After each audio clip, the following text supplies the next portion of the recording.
Delightful তুলিকাতে তোমাদের সবাইকে স্বাগত। বন্ধুরা, আজকে তোমাদের জন্য আমি নিয়ে এসেছি একটা নতুন রেসিপি। এই গরমে তোমরা এই রেসিপি করে থাকলে সত্যি তোমাদের ভালো লাগবে খেতে। আজকে নিয়ে এসেছি চিংড়ি মাছ দিয়ে আমের টক রেসিপি। আমাদের এই গরমে সত্যি খেতে ইচ্ছা করছে না, আর বাঁচার জন্য তো অবশ্যই খেতেই হবে, কিন্তু খাওয়ার শেষে যদি একটু টক বা আচার হয় তাহলে বেশ ভালো হয়। আর এই গরমের জন্য টক কিন্তু সত্যি উপকারী।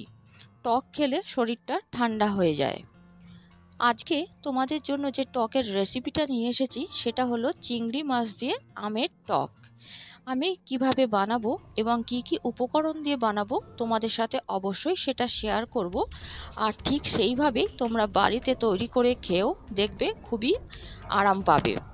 এবং কি কি উপকরণ লাগছে রান্নাটা করতে করতেই তোমাদের সাথে সেটা শেয়ার করে নেব। প্রথমে আমি একটা বড় সাইজের গোটা আম লম্বা লম্বা করে কেটে নিয়ে জলের মধ্যে রেখে দিয়েছি বেশ কিছুক্ষণ। আর চিংড়ি মাছ নিয়েছি 100 গ্রামের মতন, যেটা সমস্ত কিছু কেটে ছেটে বাদ দিয়ে পরিষ্কার করে ধুয়ে নুন হলুদ মাখিয়ে রেখে দিয়েছি। প্রথমে ওভেনের মধ্যে কড়াই বসিয়ে অল্প তেল দিয়ে চিংড়ি মাছগুলো ভেজে নেব।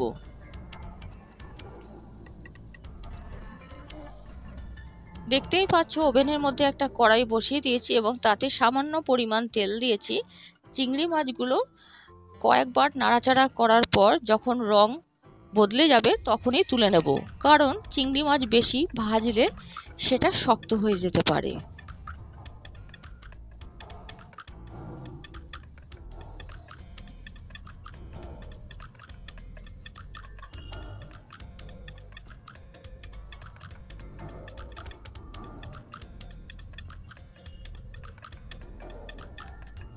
চিংড়ি মাছগুলো আমার ভাজা হয়ে এসছে। দেখো একটা পাত্রে আমি এটা তুলে নেব।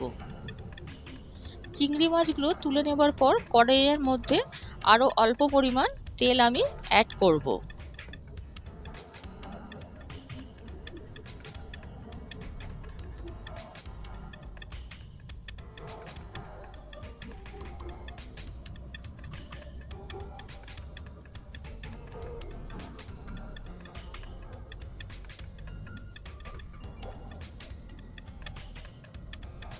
তেলটা গরম হয়ে আসলেই আমি কেটে রাখা আমের টুকরোগুলো কড়াইয়ের মধ্যে দিয়ে বেশ কয়েকবার নেড়ে চেড়ে নেব। তারপর পরিমাণ মতন জল আমি দিয়ে দেব। আর যদি তোমরা চাও এই তেলের মধ্যে সর্ষে কিংবা পাঁচফোড়ন দিতেই পারো, তাতে স্বাদটা আরও একটু অন্যরকম হবে। আমি এক্ষেত্রে সর্ষে বা পাঁচফোড়ন কিছুই দিইনি, তেলের মধ্যে সরাসরি আমগুলো দিয়ে নাড়াচাড়া করে নিচ্ছি।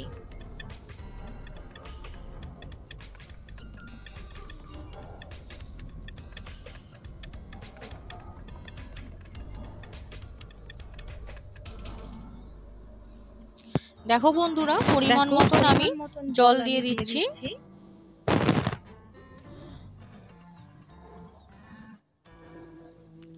এরপর পরিমাণ মতন হলুদ আর স্বাদ মতন লবণ দিয়ে এটা ঢাকা চাপা দিয়ে দেব, যাতে আমগুলো তাড়াতাড়ি সিদ্ধ হয়ে যায়।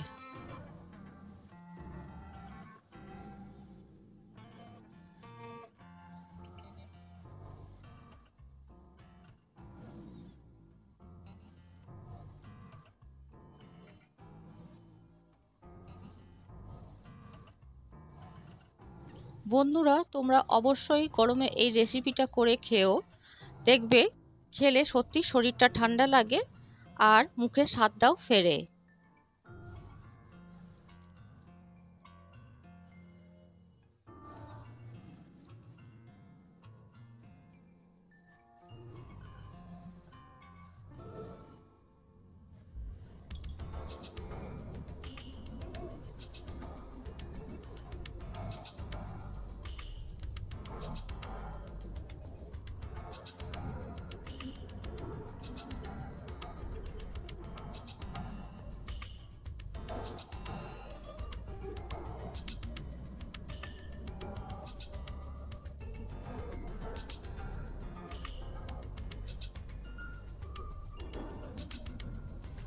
আমগুলো সিদ্ধ হয়ে আসলেই আমি ভেজে রাখা চিংড়ি মাছগুলো দিয়ে দেব।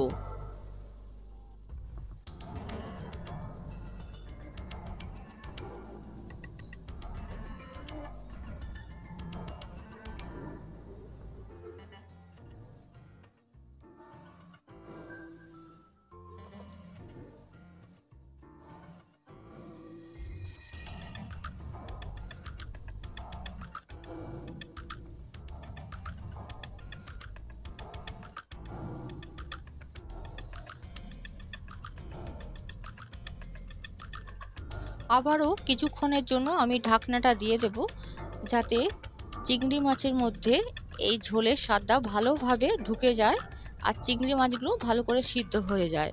আমগুলো তো বললামই সিদ্ধ হয়েই এসেছে, আর ঝোলটা একটু কমানোর জন্য আরও কিছুক্ষণ ফুটতে দেব।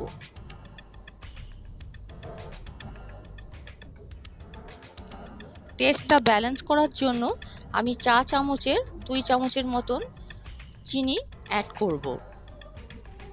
তোমরা যদি চাও চিনিটা না দিতে, তাহলে না দিলেও কোনো রকম কোনো প্রবলেম হবে না।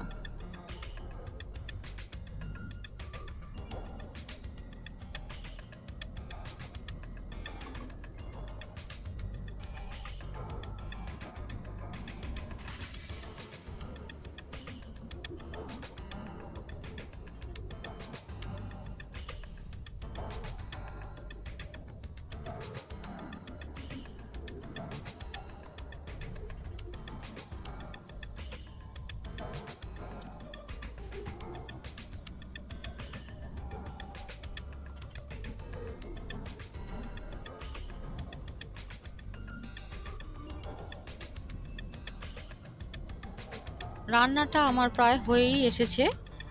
ফাইনাল লুকটা তোমাদেরকে দেখিয়ে দেব, তার আগে আরও কিছুক্ষণ আমি একটু ফুটিয়ে নিই।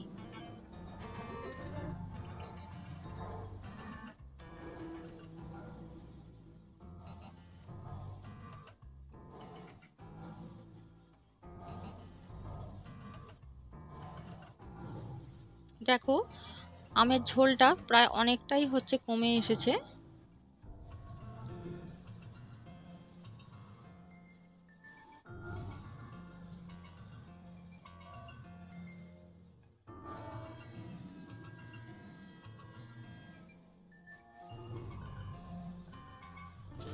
দেখো বন্ধুরা, রেডি আমার চিংড়ি মাছ দিয়ে আমের টক রেসিপি। কেমন হয়েছে অবশ্যই তোমরা কমেন্ট করে জানিও। ভালো লাগলে লাইক করো, শেয়ার করো ফ্রেন্ড সার্কেলের মধ্যে এবং রিলেটিভসদের মধ্যে। আর যারা আমার নতুন বন্ধু হতে চাও তারা অবশ্যই সাবস্ক্রাইব করে পাশে থেকো, আর পাশে থাকা বেল আইকনটি অবশ্যই প্রেস করে দিও, তাহলে নতুন নতুন আপডেট পেতে তোমাদের সুবিধা হবে। আর এই গরমে ঝটপট বানিয়ে ফেলো চিংড়ি মাছ দিয়ে আমের টক, দেখবে খাওয়ার শেষে দারুণভাবে জমে যাবে দিনটা। বন্ধুরা আজকের মতন আসি, তোমরা সবাই ভালো থেকো, সুস্থ থেকো। আবার চলে আসবো নতুন রেসিপির সাথে অন্য কোনো দিন অন্য কোনো ভাবে। আজকের মতন টাটা।